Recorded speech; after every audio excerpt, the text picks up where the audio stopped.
Boa noite, sejam todos muito bem-vindos.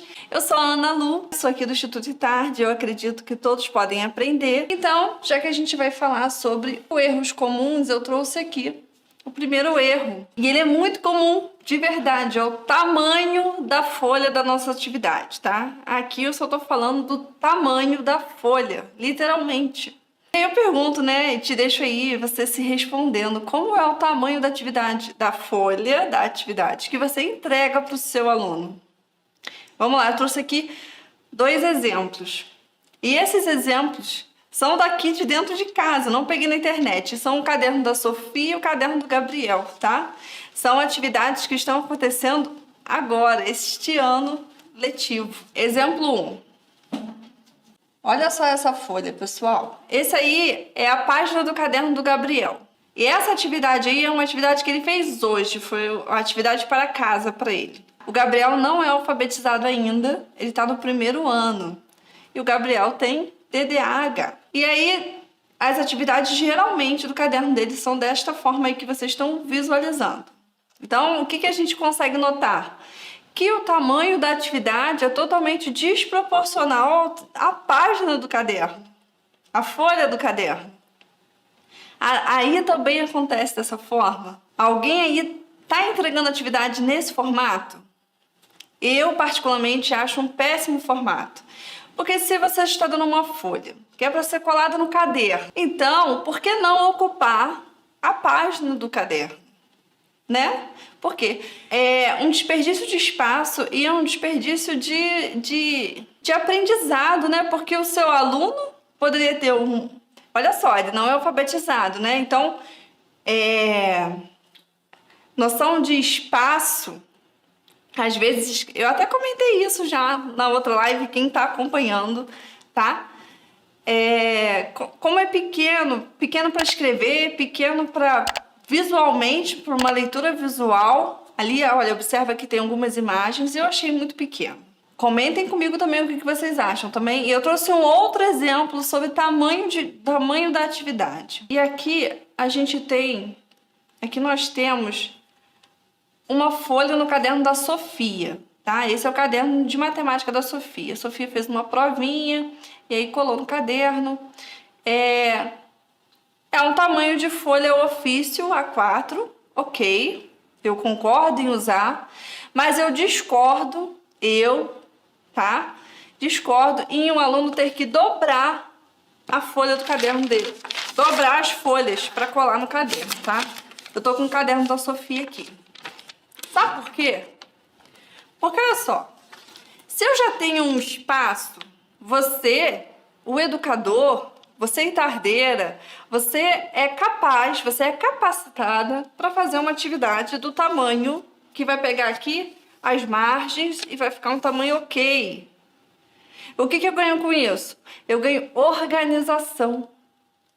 E além de eu ganhar organização como professora, eu estou ensinando meu aluno a ser organizado. Vocês concordam comigo? É necessário reduzir a informação para organizar o pensamento. Concordo. Ele pode ser centralizado. Não precisa ser um caderno bagunçado. Vocês concordam comigo? O que acontece? Ao longo do ano, isso aqui, olha, é muito comum no caderno da Sofia.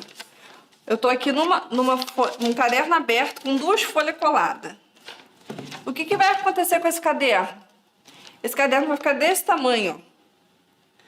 Se for só assim, colação de folha. Aí na sua escola, aí na sua sala de aula, você conhece alguém ou você mesmo, você pratica esse tipo de erro, você faz isso? É simples, as resoluções são simples. As 2 folhas estão erradas. Não só aquela que era menor, quanto essa que, embora o tamanho... Só que se você quer fornecer para o seu aluno uma atividade num tamanho A4, o que eu sugiro? Guarde numa pasta. Organize numa pasta, não precisa colar no caderno. Vai colar para quê? Para não perder? Ensine o seu aluno a ser organizado. Ensine o seu aluno a ser cuidadoso. Isso é regra de ouro. A gente tem um hábito, né? A gente olha que é organização. Mas e sobre o estudar? Tudo confere. Você ensina o seu aluno a estudar? Ah, o meu aluno não estuda. Meu aluno não estuda para a prova. Mas você ensinou a ele como fazer isso? Porque a gente tem que... nós temos que parar de pensar que tem uma pessoa em casa para ajudar ele. Ele precisa ter todas as recomendações na escola. Alguns alunos vão ter. Talvez 50% ou a maioria. Mas sempre tem aquele aluno que não tem quem auxilie. E aí ele não vai progredir no aprendizado dele, tá? Mas beleza, as dicas vão vir daqui a pouco. Esse é o erro 1. E eu acredito que vocês concordam comigo, que os tamanhos foram desproporcionais. Erro número 2. Clareza. O que eu quero falar quando eu falo que um erro comum das atividades é a clareza? Gente, eu não estou falando clareza sobre o que você está visualizando, não. Eu estou falando clareza sobre o que você quer que o seu aluno realize. Clareza no conteúdo. Ele tem que bater o olho, ele tem que ler, ele tem que entender o que é para ser feito, ele não pode ficar com dúvida. É disso que eu estou falando. E eu também trouxe exemplos, também daqui de casa, do caderno das crianças. E eu já até sinalizei aqui. Primeiro, essa atividade aí é aquela mesma atividade que eu mostrei agora há pouco, um pouco ampliada, é a atividade do Gabriel de hoje, dever de casa. Gabriel, vamos fazer a atividade? Vamos. Não, também não é sempre assim, vamos, né? Ele sempre reclama para fazer atividade. Acho que isso é bem comum entre todos nós. A atividade era... o Gabriel não lê, né? Eu já comentei sobre isso, mas aí eu li. E aí, Gabriel, você tem que colocar aqui, nessa primeira atividade, a letra inicial de cada imagem dessa que você tá vendo. E aí eu fui direto nessa do meio e perguntei para ele: que animal é esse aqui, Gabriel? E aí vocês me digam, que animal é esse aqui num primeiro olhar, para uma criança? O que isso parece? Quando ele olhou para esse do meio, ele falou para mim: um largato, mãe.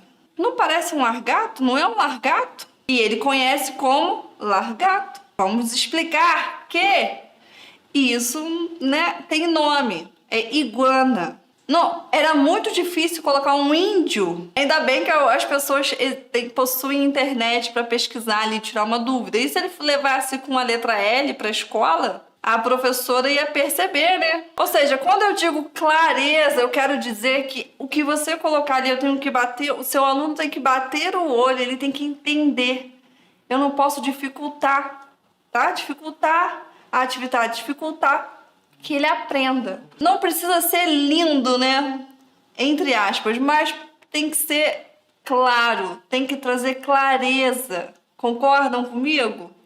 Eu trouxe outro exemplo aqui, porque essa aqui combina muito com esse assunto agora da clareza. Olhem essa atividade. Nessa atividade aqui, ficou claro que não está claro, não tem clareza.